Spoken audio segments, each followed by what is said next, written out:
Hey guys, Desolate Magic here, back with some MKM spoilers. No, it's not a part for your Honda, it's the latest Magic the Gathering set coming out in February.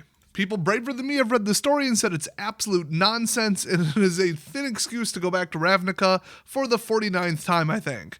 And you know, if we're in Ravnica, we gotta go see Big Booty Judy, Judith Carnage Connoisseur. Leave a like on the video if that French pronunciation was so bad that it gave you le cancer. So, Goth Freak Hair is 5 cost, obviously, black-red, 3/4, legendary creature, human shaman now, apparently. And whenever you cast an instant or sorcery spell, choose one. That spell gains Death Touch and Lifelink. That's right, whenever you cast an instant or sorcery, that spell gets Death Touch and Lifelink. So if it's Lightning Bolt, it now heals you for 3 and can take down a 15/15. Or your second mode, I can't imagine it's better than that first one because that is like actually awesome, is create a 2/2 red imp creature token with, when this creature dies, it deals 2 damage to each opponent. The self-destructing creatures are incredibly annoying, but it works when you put it on a 5 cost and you have to not choose the first mode. I mean, that is a lot of trade-off, that's a lot of build-up. Okay, now I get it. It is ongoing, it's a recurring trigger, but it's still, like, there's a sufficient amount of build-up to get to it. Those ones that just like cost 1 or 2 and then just self-destruct and ruin everything, ruin your full lineup and ruin your tribal deck and all that, just too annoying. So next up we got Kaya, one of my favorite new planeswalkers, Spirit's Justice.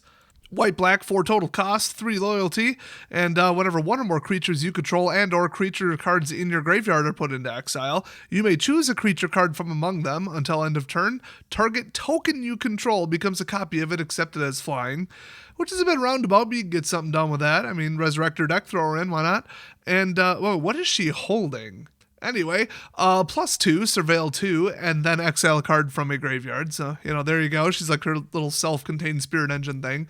+1, create a 1/1 white and black spirit creature token with flying. You know, it's a little Ravnica staple there. If you get some of the OG tokens, those things are worth like over $1 a piece last I checked. Kind of weird, but -2, exile target creature you control. For each other player, exile up to 1 target creature that player controls. That's an interesting defense. I gotta say, this is like an interesting planeswalker, and they don't really do interesting planeswalkers anymore because they run out of ideas. Rumor has it that's why they de-sparked a lot of the planeswalkers. Next up, Kellen Inquisitive Prodigy. I don't know who that is in the artwork, but it sure as hell ain't Kellen. It's a 4 cost, pardon me, almost said 2 cost. 2 color it is, green plus blue, 3/4, legendary creature, human fairy detective. And he has adventure, so his sorcery mode is investigate. You may play an additional land this turn, which is pretty good in those colors. And then when you actually cast him, he's a 3/4 flying and vigilance, nice. And when he attacks, destroy up to 1 target artifact. If you controlled that permanent, draw a card. Okay, so you can like loop clues for like other stuff, or, you know.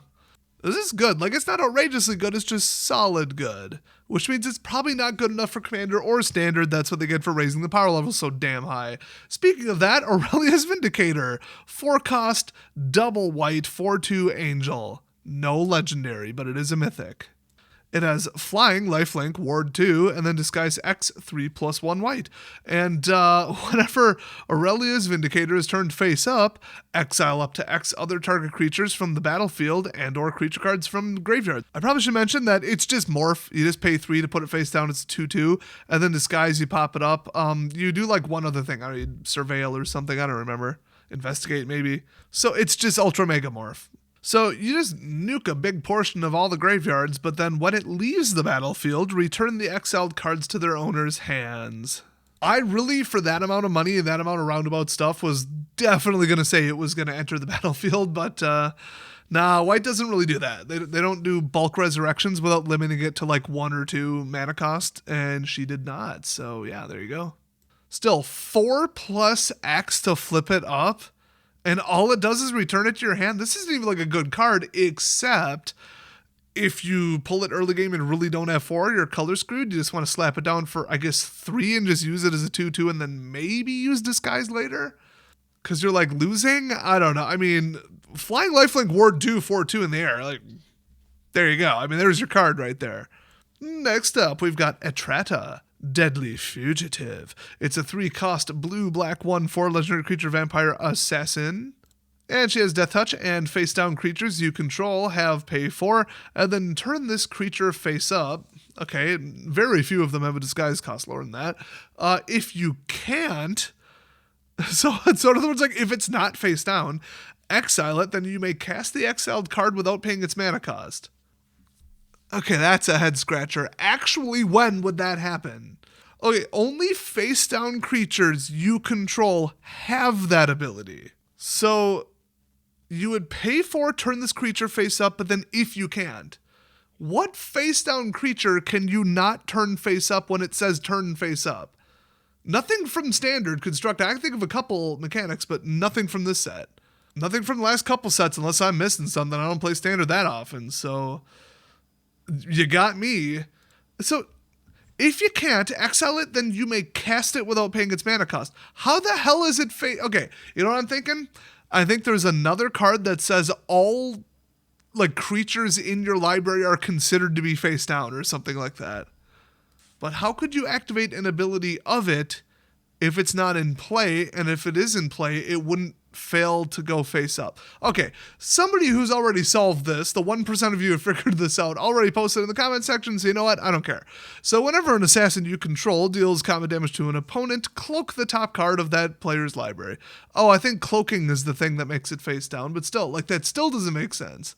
Whatever, this set's so damn confusing. Everybody across the board pretty much is just kind of meh, or like, I hate it, somewhere between those two levels, so I'm not like gonna invest heavily in like, ooh, what do we play from this? How does it work? Ooh, what combos? Because nobody cares. Nobody cares about this set.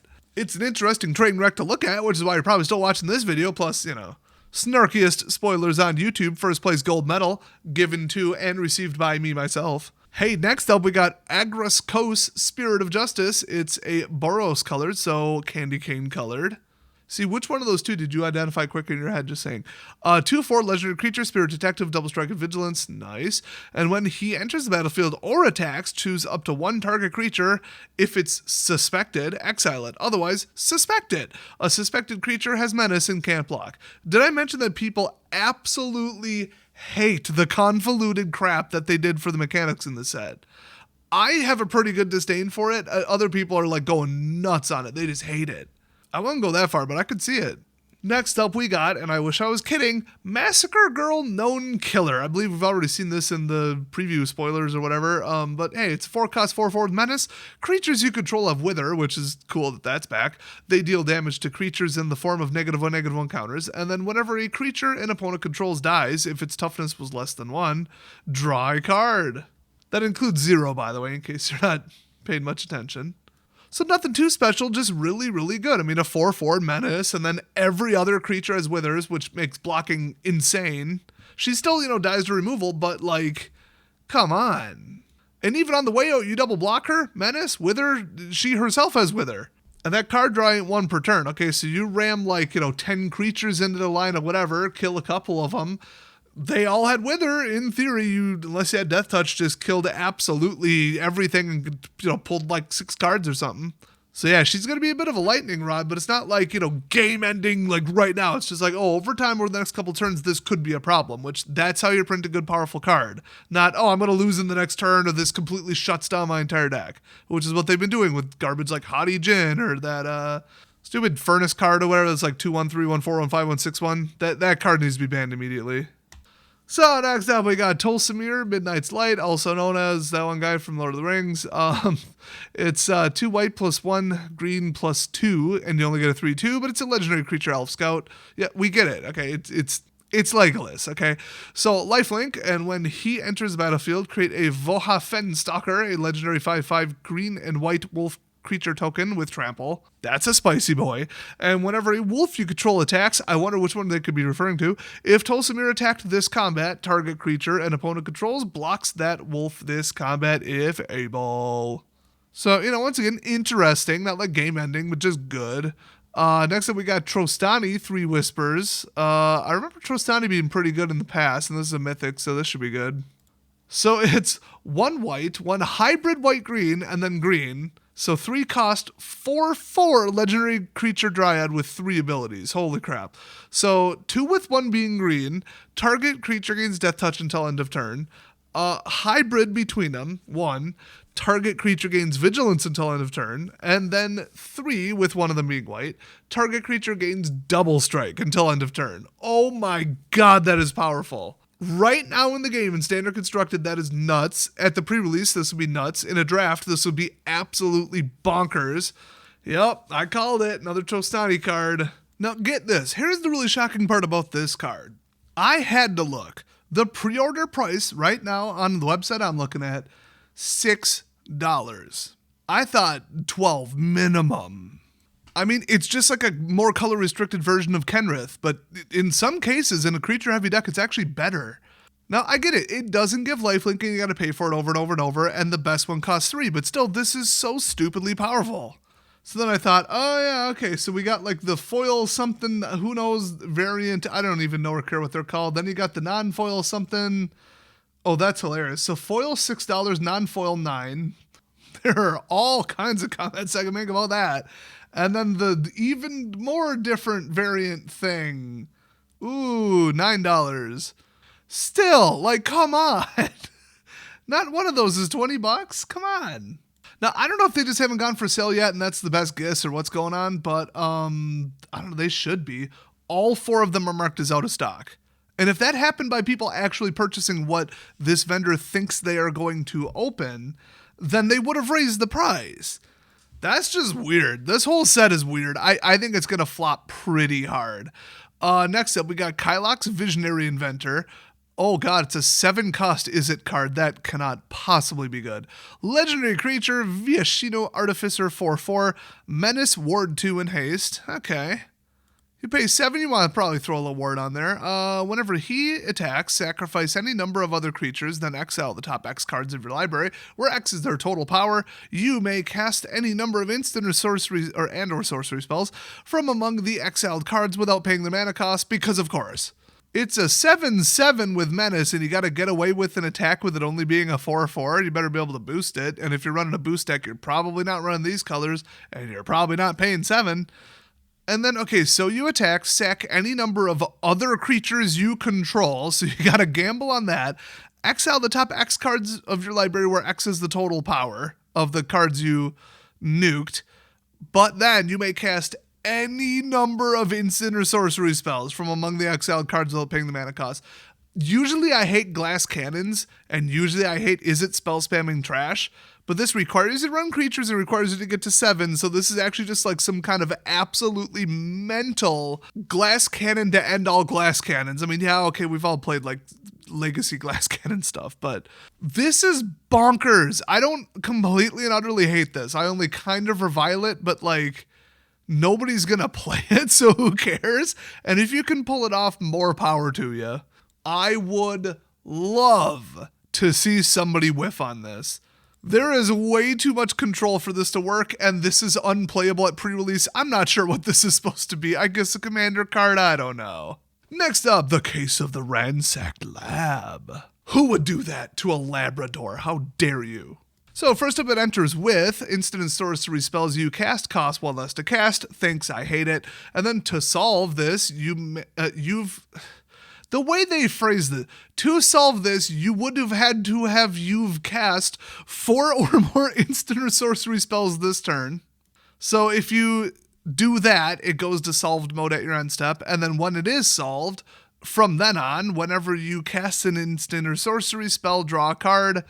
Once again, thanks, I hate it. This is just, is it spell spamming trash, basically Cascade, Storm, whatever you want, in card form. And I cannot stand that mechanic. It is so stupid. That whole archetype is trash. It's non-interactive. It's glass cannon. It's binary win condition. And you know somebody running this runs Blood Moon in their sideboard. You know that.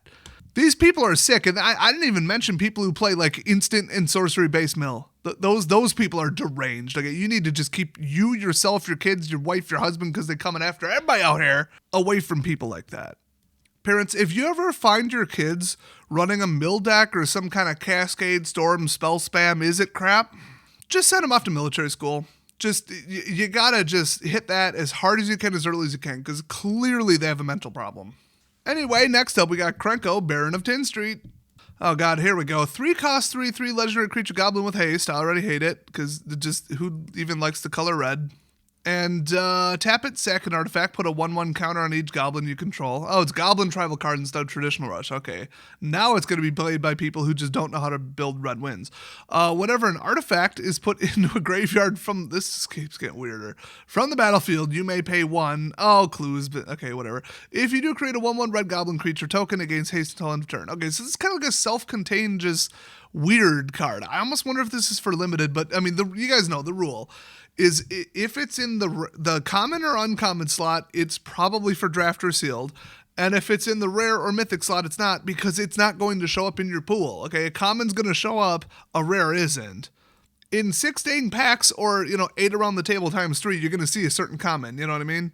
Can't count on these at all for sealed events, or for limited in general. So really just not very good. Next up, War Leader's Call. It's a 3-cost, Boros colored, of course, red-white. It's an enchantment without legendary, and creatures you control get +1/+1. So once again, I already hate it. A little bit too powerful. Whenever a creature enters the battlefield under your control, it deals 1 damage to each opponent. What the hell were they thinking here? It's a story spotlight card with Aurelia on it, and it doesn't have legendary. First off, they dropped the ball there. 2, it's a 3-cost, non-color restricted, non-tribal restricted +1/+1. So a universal Lord's card. And then it's also Impact Tremors. All in one card for 3. What were they possibly thinking? Okay, this one I'm going to look up to. $2.49, and the special whoop-de-doo stupid frame is $3.50. Okay. If pre-orders were open right now, now this is not investment advice, I'm not saying do this, Magic is crashing, I'm not going to spend a penny on it, but I'd be awfully tempted to hit buy max, because $2.50 is not the price there. Remember to follow up on this in a couple weeks, I want to know. Next up is Oni Center the Web, not a fan of her, she's usually pretty annoying.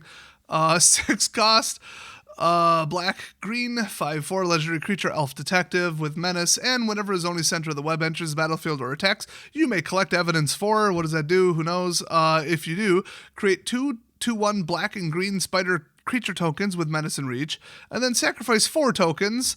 It doesn't even say creature tokens. You could do clues. Surveil 2, then draw 2 cards, then you gain 2 life. So, she brings out spiders and costs too much. Just total filler card. That's fine, better than overpowered crap, but, with how creative they got with some of these, just saying. Next up, Teysa, Opulent Oligarch. So she's a 3-cost black-white 2/3 legendary creature human advisor with Death Touch. And at the beginning of your end step, investigate for each opponent who lost life this turn. That's kind of neat. In multiplayer, because every single standard set is just Command Horizons.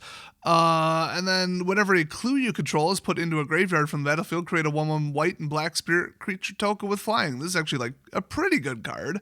Not outside the, standard and limited and all that, but still pretty good. This ability triggers only once each turn.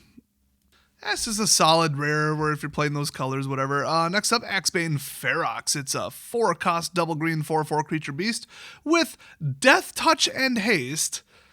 I thought for sure it'd be Death Touch Trample, which Death Trample is like insane. You only need to do 1 on the way past, so it's like Mega Trample.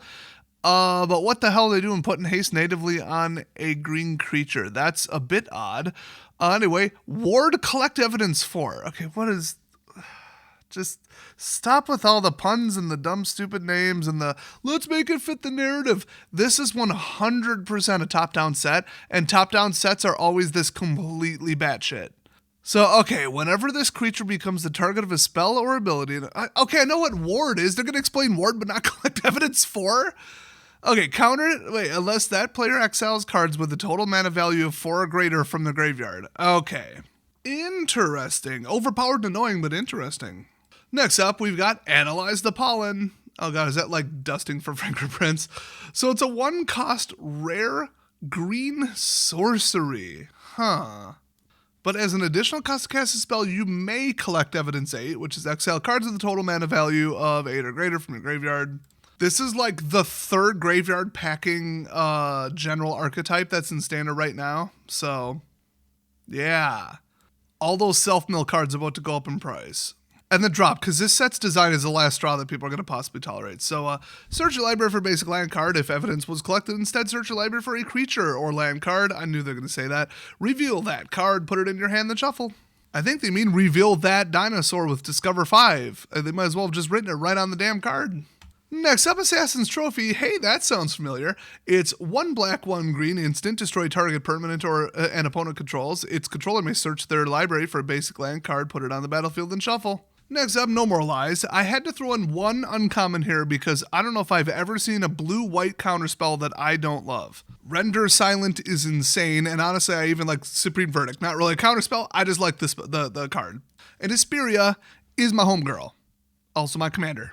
So it's a 2-cost instant, counter target spell unless its controller pays 3. By the way, that artwork, oh my gosh! Anyway, if the spell is countered this way, exile it instead of putting it into its owner's graveyard. Okay, so like not even that good, just kind of generic, but interesting.